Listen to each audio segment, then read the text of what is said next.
അധ്യായം 46. അനന്തരം ഇസ്രായേൽ തനിക്കുള്ള സകലവുമായി യാത്ര പുറപ്പെട്ടു. ബേർശേബയിലെത്തി തൻ്റെ പിതാവായ ഇസാക്കിൻ്റെ ദൈവത്തിന് യാഗം കഴിച്ചു. ദൈവം ഇസ്രായേലിനോട് രാത്രി ദർശനങ്ങളിൽ യാക്കോബേ യാക്കോബേ എന്ന് വിളിച്ചതിന് ഞാനിതാ എന്ന് അവൻ പറഞ്ഞു.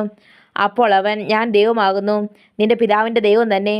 മിസ്രൈമിലേക്ക് പോകുവാൻ ഭയപ്പെടേണ്ട, അവിടെ ഞാൻ നിന്നെ വലിയ ജാതിയാക്കുമെന്ന് അരുളി ചെയ്തു. ഞാൻ നിന്നോടുകൂടെ മിസ്രൈമിലേക്ക് പോരും, ഞാൻ നിന്നെ മടക്കി വരുത്തും. യോസേഫ് സ്വന്തം കൈ കൊണ്ട് നിന്റെ കണ്ണടയ്ക്കുമെന്ന് അരുളി ചെയ്തു. പിന്നെ യാക്കോബ് ബേർശേബയിൽ നിന്ന് പുറപ്പെട്ടു.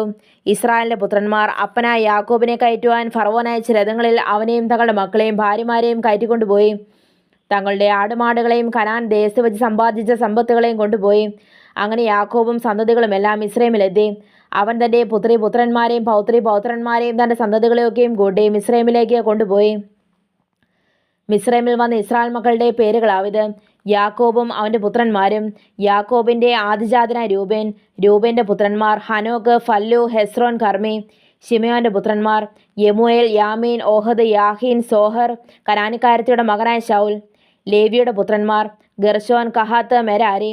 യഹൂദയുടെ പുത്രന്മാർ ഏർ, ഓനാൻ, ശേല, പേരസ്, സേരഹ്. എന്നാൽ ഏർ, ഓനാൻ എന്നിവർ കനാൻ ദേശത്ത് വെച്ച് മരിച്ചുപോയി.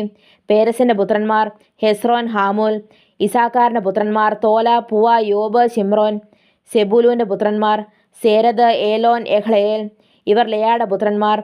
അവൾ അവരെയും യാക്കോബിൻ്റെ മകളായ ദീനായെയും അവന് പതിരാമിൽ വെച്ച് പ്രസവിച്ചു. അവൻ്റെ പുത്രന്മാരും പുത്രിമാരുമെല്ലാം കൂടെ 33 പേരായിരുന്നു. ഗാദിൻ്റെ പുത്രന്മാർ സിഫ്യോൻ, ഹഗ്ഗി, ശൂനി, എസ്ബോൻ, ഏരി, അരോദി, അരേലി. ആശേറിൻ്റെ പുത്രന്മാർ ഇമ്ന, ഇശ്വ, ഇശ്വി, ബെരിയ. ഇവരുടെ സഹോദരി സേരഹ്. ബെരിയാവിൻ്റെ പുത്രന്മാർ ഹേബർ, മൽക്കിയേൽ. ഇവർ ലാബാൻ തൻ്റെ മകളായ ലേയയ്ക്ക് കൊടുത്ത സിൽപ്പായുടെ പുത്രന്മാർ. അവൾ യാക്കോബിന് ഈ 16 പേരെ പ്രസവിച്ചു. യാക്കോബിൻ്റെ ഭാര്യ റാഹേലിൻ്റെ പുത്രന്മാർ യോസേഫ്, ബെന്യാമീൻ. യോസേഫിന് മിസ്രൈം ദേശത്ത് മനേശയും എഫ്രൈമും ജനിച്ചു.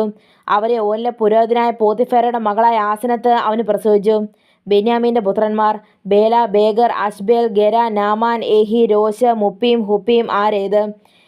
ഇവർ റാഹേൽ യാക്കോബിന് പ്രസവിച്ച പുത്രന്മാർ. എല്ലാം കൂടെ 14 പേർ. ദാൻ്റെ പുത്രന്മാർ ഹൂശീം. നഫ്താലിയുടെ പുത്രന്മാർ യഹസേൽ, ഗൂനി, യേസർ, ശില്ലേം. ഇവർ ലാബാൻ തൻ്റെ മകളായ റാഹേൽ കൊടുത്ത ബിൽഹായുടെ പുത്രന്മാർ. അവൾ യാക്കോബിന് വരെ പ്രസവിച്ചു. എല്ലാം കൂടെ 7 പേർ. യാക്കോബിൻ്റെ പുത്രന്മാരുടെ ഭാര്യമാരെ കൂടാതെ അവൻ്റെ കടുപ്രദേശത്ത് നിന്ന് ജനിച്ചവരായി അവനോടുകൂടെ മിസ്രൈമിൽ വന്നവരാകെ 66 പേർ. യോസേഫിന് മിസ്രൈമിൽ വെച്ച് ജനിച്ച പുത്രന്മാർ 2 പേർ.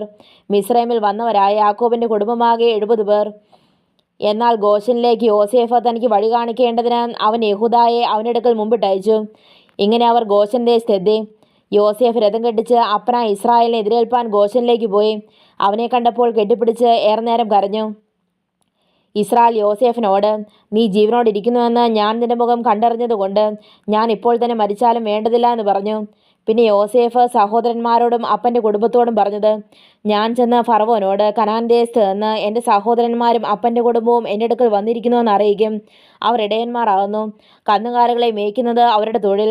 അവർ തങ്ങളുടെ ആടുകളെയും കന്നുകാലികളെയും തങ്ങൾക്കുള്ളതൊക്കെയും കൊണ്ടുവന്നിട്ടുണ്ട് എന്ന് അവനോട് പറയും. അതുകൊണ്ട് ഫറവോൻ നിങ്ങളെ വിളിച്ച് നിങ്ങളുടെ തൊഴിൽ എന്തെന്ന് ചോദിക്കുമ്പോൾ, അടിയങ്ങൾ ബാല്യം മുതൽ ഇന്ന് വരെയും ഞങ്ങളും ഞങ്ങളുടെ പിതാക്കന്മാരും ഗോപാലകന്മാർ ആകുന്നുവെന്ന് പറവേൻ. എന്നാൽ നിങ്ങൾക്ക് ഗോശനിൽ പാർപ്പാൻ സംഗതിയാകും. ഇടയന്മാരെല്ലാം മിസ്രൈമ്യർക്ക് വെറുപ്പല്ലോ.